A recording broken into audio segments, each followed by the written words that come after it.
Hola a todos, bienvenidos a este nuevo programa de Cualquiera puede ser empresario, en Colombia se puede, donde le estamos contando a los colombianos de qué se trata ser empresario, por qué los empresarios son valiosos para una sociedad y sobre todo, qué es lo que le aportan, cómo es que surgen los negocios, cómo se crea la riqueza y cómo podemos lograr que este país tenga cada vez más empresarios. Y tenemos una persona muy especial, muy importante, invitada hoy, que es el creador del grupo Pronavícola, que es Rafael. Bienvenido, Rafael, y qué rico que estés aquí con nosotros. Gracias, Paloma. Muchas gracias por el interés en que el pueblo colombiano conozca el día a día de lo que es ser empresario, que es una palabra que está muy estigmatizada últimamente. Mucho. ¿Le parece a uno que al gobierno le parece que los empresarios están sobrando? Sí, somos los malos del paseo. Así es. Y por eso yo, Rafael, te quiero preguntar, ¿de dónde te vuelves tú empresario? ¿Cuál es el origen de Pronavícola? ¿Cómo llegaste tú a este negocio? Pronavícola es una compañía que tiene más de 40 años en el mercado colombiano, que fue fundada por avicultores. Ya digamos que la primera generación ya falleció toda y hoy en día los socios son la segunda generación, con el propósito de garantizarle al país que se tuviera la genética más eficiente a nivel mundial para que la producción de las gallinas ponedoras o del pollo de engorde fuera lo más eficiente posible y se consiguieran productividades que permitieran tener costos bajos para nutrir a la población, porque el huevo es la proteína animal más económica que se puede conseguir y de hecho lo estamos viendo hoy en día, que mucha gente ya no puede comer carne de cerdo, ya no puede comer carne de res, ya no puede comer muchos pollo y llega al huevo, que es la última escala. Pero vayamos allá, porque es bien importante y lo iremos contando en esta entrevista, lo grande y lo importante que es la industria avícola colombiana, que yo me he sorprendido, y eso que uno se considera una persona enterada de lo que significa. Pero volvamos a esa generación anterior, que empieza con los gallineros para tener huevos, para tener carne, y por supuesto lo que significa dar un paso a que un sector se consolide en un país, que es tener la genética dentro del propio país y poder ir mejorando para ser competitivos. Pero ¿cómo inician esas avícolas en el Valle del Cauca? ¿Qué recuerdas tú de esas historias que nos puedas compartir? Pues mira, yo llevo 25 años en la industria. La historia es... los socios de la compañía son avicultores productores de huevo o de pollo de hace más de 50 años. Ellos prácticamente estuvieron en el nacimiento de la industria. Y fue el deseo precisamente de llevar al alcance del pueblo colombiano una comida que era muy limitada en su capacidad de conseguirla por la gente. Cuando te pasaban la cuenta de un restaurante y la considerabas costosa, la gente decía, uy, ¿quién pidió apoyo? Porque era costoso. Esa era la época en que los ciclos de producción eran más o menos cercanos a los 90 días. Hoy en día un ciclo de producción del pollo es 40 a 42 días. O sea, en 42 días se consigue el peso que se debe conseguir para poderlo mandar a la planta de proceso y eso hace que los costos de producción hayan tenido una disminución violenta, porque las productividades y las eficiencias a través de los mejoramientos genéticos ha sido muy notoria. ¿Y cómo surge la idea del mejoramiento genético? ¿Quiénes son los pioneros? Cuéntanos de ese surgimiento, porque este es, digamos, un punto de inflexión en la industria avícola nacional. Sí. Uno puede tener pollos, pero entonces les tocaba importarlos o tenerlos ahí sin saber mucho. ¿Cómo empieza a surgir eso? Mira, las casas de genética que están muy concentradas en Europa o en Estados Unidos, por ejemplo, hay un grupo alemán que es de la familia Bejohan, que controla el 75% de la genética de postura de huevo en el mundo. Impresionante. O sea, el 75% de las gallinas que están poniendo huevo en el mundo tiene la genética de este grupo. ¿Y eso cómo funciona? ¿Uno les compra los pollitos o le compra los huevos? Uno les compra a ellos las reproductoras, que son el papá y la mamá, las importamos, llegan a granjas de cuarentena, y cuando empieza la producción, que es, digamos, los huevos se pueden incubar más o menos desde desde semana 23, semana 24. El proceso de incubación es que el huevo fértil va a la planta de incubación y a los 21 días nace el pollito o la pollita que va a ser la gallina ponedora. Entonces estos son grupos que llevan muchos años dedicando esfuerzos económicos y técnicos para el desarrollo de la genética, para lograr que coman menos, que se mueran menos, que se enfermen menos, que conviertan mejor el alimento en huevo o en carne, en el caso de pollo, a menores costos de producción, al punto que todas las empresas avícolas que se respeten tienen un nutricionista de cabecera. Tú no tienes un nutricionista de cabecera, yo no tengo un nutricionista de cabecera que me diga qué debo comer todos los días. Las reproductoras nuestras y las gallinas ponedoras en Colombia lo tienen para optimizar los rendimientos y las productividades y hacer que el pollo o el huevo salga al mercado colombiano al menor costo posible. Y eso no es aquí, eso es en el mundo entero. ¿Y nuestra competitividad comparada internacionalmente cómo está, Es muy Rafael? alta, Paloma, es muy alta. Nosotros tenemos un sistema para recopilar la información productiva de campo de nuestros clientes. Nosotros recogemos la información de cómo se están comportando las pollitas y los pollitos que vendemos y eso se lo mandamos a la casa de genética para que ellos vean qué ajustes tienen que ir haciendo para optimizar todavía mejor esas productividades. Y lo que vemos en los comparativos a nivel mundial es que aquí se consiguen resultados de campo de nivel mundial. Qué bien. Tenemos empresas Si nuestras. nos logramos, digamos, certificar en las pestes que nos faltan y empezáramos a exportar a Estados Unidos, ¿seríamos competitivos, Rafael? Sí, claro, lo somos. Nosotros, lo que pasa es que ningún país quiere importar productos avícolas de un país que tenga unas enfermedades que el importador no tiene. Claro. Y entonces ahí empiezan las barreras. No, usted tiene Newcastle, aquí no venga con eso. Y ahí empiezan las barreras, digamos, de... Y hoy tenemos unos retos muy grandes, sobre todo Con por la las influenza, fronteras, sí. con las fronteras en el Darién y en Sí. Venezuela, ¿no? Tenemos unos retos muy grandes ahora, llevamos desde septiembre del año pasado con la amenaza de la influenza aviar, que por el paso de las aves migratorias sobre Colombia, ya tenemos 49 casos en 7 departamentos Dios diferentes.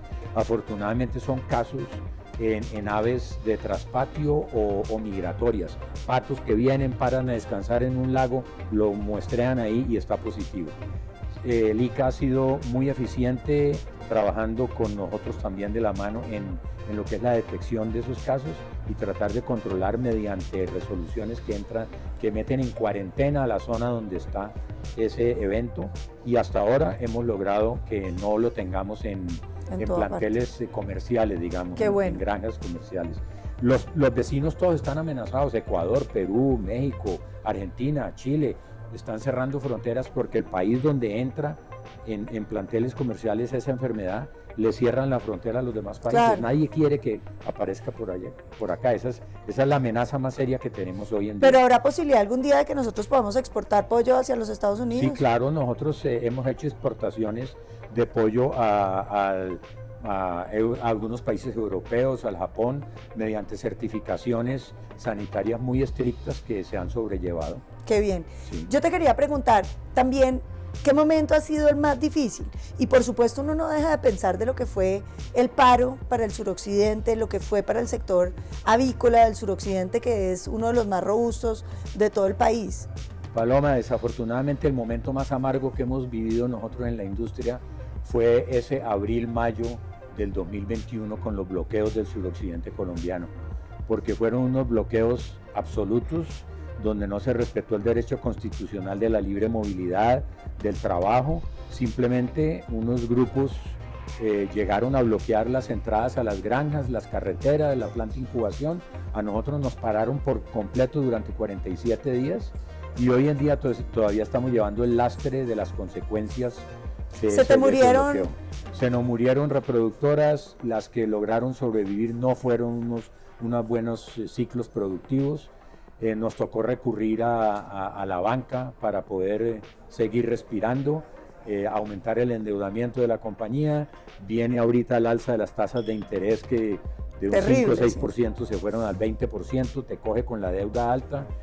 Viene la devaluación del peso colombiano frente al dólar, que nos afecta muchísimo porque el maíz Entonces, y la importado. torta de soya, que son los ingredientes principales para el alimento concentrado, son importados, la genética es importada, entonces la devaluación nos golpea a nosotros muy duro. Las consecuencias de los bloqueos, con lo que te digo de la deuda y el desajuste en los ciclos productivos, que es una cosa muy crítica en esta industria, el poder reponer las reproductoras en la fecha que la tienen que reponer. Algunos no me pudo. preguntaban por qué el huevo se había encarecido tanto. Yo creo que un poco esa es la respuesta. ¿Qué les podíamos decir? Mira, el huevo se encareció primero por el costo de los alimentos, o sea, maíz y soya a nivel internacional en dólares están doblados en los últimos 2 años, y eso es el 70% de los costos de la empresa. Segundo, la devaluación. Tercero, la menor oferta que hubo como consecuencia de los bloqueos, porque todas las empresas que estamos ubicadas en el suroccidente colombiano tuvimos la misma afectación. Simplemente las gallinas no pudieron comer, se murieron unas, otras tocó meterlas en un ayuno forzoso para que no se murieran, pero ese ayuno forzoso toma 40 días en volver a recuperar su ciclo productivo, y el suroccidente colombiano aporta el 30% de la producción del país. Es que es muy Entonces, grande. quítele el 30% de oferta, los precios se van para arriba por simple oferta y demanda. Y una pregunta, ¿cómo sortearon ustedes todo este paro? ¿Cómo ha sido la reacción de los empleados, de los directivos de la empresa? ¿Cómo se recupera un empresario de un golpe de esos? Duro primero porque te deja con la moral en el piso. Te deja muy triste de ver que estás en un país donde no se respeta la institucionalidad, donde no hay autoridad capaz de garantizarte los derechos constitucionales, donde el gobierno reacciona tarde con las medidas que tiene que implementar. Desafortunadamente, la autoridad es la que tiene que hacer respetar la libertad a la movilidad y al trabajo, y eso no se dio en nuestro caso particular. Entonces quedamos con la moral muy en el piso, pero sabiendo que tenemos que levantar la cabeza y lucharla. El compromiso de los accionistas fue definitivo porque hubo el respaldo para que la empresa no parara, sino que hay que hacer aquí para seguir. Y el acompañamiento de los empleados fue vital también, porque ellos también la pasaron mal. A nosotros nos tocó hacer mucho esfuerzo para poder pagar la nómina oportunamente, pero pues todos los recargos que ellos ganan por ser una industria que trabaja 7x24 se vinieron a cero porque no estaban trabajando, y los clientes también fueron un factor definitivo. Ellos tuvieron que irse a buscar producto a la competencia en esos 45 días o 60 días de crisis, pero cuando nosotros volvimos a salir al mercado nos estaban esperando para respaldarnos con sus pedidos. Eso fue definitivo también. Claro. Otro momento difícil que no sea el paro. Otro momento difícil que no sea el paro, el momento económico del país. O sea, cuando el dólar se pega esas disparadas de 4.300 a 4.800, cuando las tasas de interés se pegan esas disparadas que el Banco de la República sale y sube 100 puntos básicos y sigue para arriba y sigue para arriba, y uno con la deuda costándole cada día más y viendo el PIG de la compañía que se acerca al color rojo o que el negrito ya es muy pequeño. Eso preocupa mucho porque de todo eso depende la sostenibilidad de la empresa en el tiempo. Reglas de juego claras, seguridad jurídica, estabilidad jurídica, garantía de los derechos constitucionales, es lo que necesitamos los empresarios, y no solo los empresarios, los empleados. ¿Cuántos empleados se quedaron sin puesto en los bloqueos del 2021? No. Simplemente porque las empresas quebraron. Cerraron muchas. Cerraron. ¿Cuántos empleos se perdieron ahí? ¿Y quién le responde por esos empleos? Nadie. Pero el decir de la gente es la primera línea y los bloqueos, y estamos luchando por nuestros derechos. Hay muchas formas de luchar por los derechos, sin necesidad de acabar con lo poco que tiene el país. Uno nunca puede destruir, que es el concepto que hemos manejado frente al gobierno: construyan sobre lo construido. Hay que construir. Uno no puede destruir, porque es que destruir jamás construye. Nadie gana. Nosotros nos mantenemos por todo el país con 18 furgones repartiendo pollitos y pollitas de un día. Llegamos a un bloqueo de esos. ¿Qué nos pasa? No podemos pasar. ¿Qué pasa con los pollitos que van ahí? Se mueren. ¿Se mueren? Se mueren porque se asfixian. El pollito es un bebé que tiene que llegar a su destino, que es la granja, para recibir agua, calefacción y comida, tiene que llegar dentro de las 48 horas siguientes a su nacimiento. Si no llega, es como un bebé que nace y no tiene la temperatura que es o el alimento que es, se muere, no es viable. Eso pasa con los seres vivos que nosotros manejamos. Entonces, andar por las carreteras del país con seres vivos todo el día y te encuentras un bloqueo donde 4 personas salieron a protestar porque el agua, porque la escuela, con toda la razón del caso, las causas, porque llevan años luchando por los mismos derechos. Pero salir a bloquear una carretera nacional como nos vive pasando, no es la solución, No, porque pues nada. ahí van a destruir, están destruyendo valor del país, de la industria. Nos empobrecemos cada vez más. Algo que la gente a veces no entiende es lo difícil que es la creación de riqueza y cómo uno tiene que cuidarla, porque es muy fácil destruirla y vaya a creerla. Sí. Pero yo quisiera que le contaras a un colombiano que nos esté viendo hoy, que dice yo quisiera ser empresario. ¿En Colombia se puede hacer empresa? En Colombia se puede hacer empresa, hay muchas oportunidades de hacer empresa, pero es muy duro. Es muy duro porque te toca luchar contra el mismo gobierno, contra las mismas reglas de juego. Nosotros no sentimos muchas veces el acompañamiento decidido, caminando en la misma dirección, porque a todos nos conviene que a la empresa le vaya bien, que se generen puestos de trabajo, que el desempleo baje, que los costos de producción sean menores, que haya oportunidades de exportación para generar divisas y poder mantener la rueda andando. Por ejemplo, ¿cuántos empleos genera? Nosotros generamos 704 empleos. Imagínense, directos. Directos. ¿Y indirectos cuántos serán? Indirectos puede ser 2-3 veces eso. Una cosa impresionante. La industria avícola en el país genera 370.000 puestos de trabajo. Imagínense. Es una industria bien intensiva en mano de obra. Muy intensiva en mano de obra y muy amenazada hoy en día por las condiciones económicas que estamos viviendo. ¿Cómo les cayó la tributaria? La tributaria, digamos que la estamos asimilando, la estamos asumiendo y en términos generales sentimos que la podemos manejar. Nos preocupa muchísimo lo que se está hablando de las otras reformas de salud, pensión y laboral sobre todo, porque se están oyendo unas cosas que parecería que quienes están impulsando estas reformas no quieren o no saben hacer cuentas para imaginarse el impacto que una medida de esas tiene en quienes lo deben asumir. Es muy fácil decir, o sea, hablemoslo con claridad, Paloma, todos quisiéramos ganar más plata en nuestros trabajos, a todo nivel. Claro. Todos quisiéramos que el salario mínimo fuera mayor, que no hubiera desempleo, que no hubiera subempleo, que es un efecto que en el país lamentablemente no se mide sí, ni se habla de él. Ni le importa es peor el subempleo que el desempleo. El subempleo está cerca del 50%, el desempleo pisando el 10%, pero toda esa gente que está subempleada, que todos los días sale a la calle a luchar por los 20.000 pesitos para llevarle de comer a su familia por la noche, está sufriéndola mucho porque tienen que bandearse solos, ellos no tienen quien les dé la mano y con todo esto que pasó de pandemia y todos la sufrieron muy feo. Entonces el tema de ser empresario y de crear empresa es un esfuerzo muy grande donde uno a veces se siente muy solo, pero que se ve muy gratamente recompensado cuando tú ves que la organización empieza a caminar, que está generando unos puestos de trabajo, que está generando bienestar y estabilidad laboral formal a la gente. Si tú le fueras a dar un consejo a alguien que quiere emprender, que está viendo y dice, bueno, yo quisiera ser empresario, yo quisiera ser emprendedor, ¿cuál sería el consejo que le darías? Tiene que estar muy decidido a hacerlo porque los obstáculos que va a encontrar en el camino son innumerables. No se puede rendir con el primer obstáculo que encuentre porque no va a ser exitoso.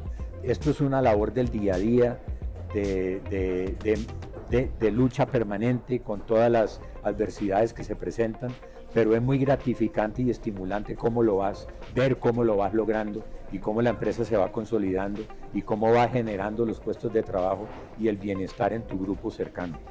A veces creen los colombianos que los empresarios no les importan sus trabajadores, que los explotan. Sí. ¿Tú qué le podrías decir a quien cree? Mira, esa es una falsa creencia y yo creo que que viene de aquel deseo de la gente de que las cosas se consiguen fácil, de que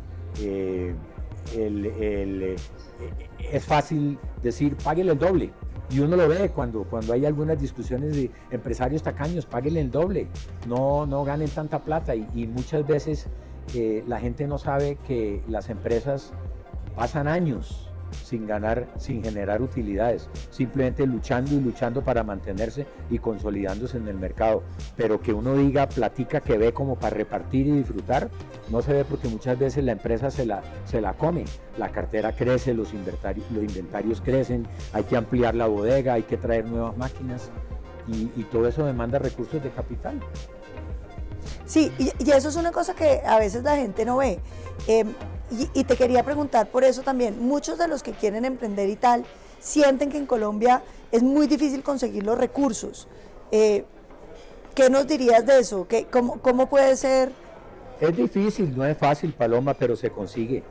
O sea, hay proveedores que ayudan, hay comunidades que colaboran. Eso me interesa mucho porque yo en estas entrevistas he descubierto que los empresarios tienen una comunidad que se ayuda mucho. Es que ellos también ven el beneficio de que una empresa como la nuestra no se acabe. Mira, nosotros aportamos el 30% de la genética del país.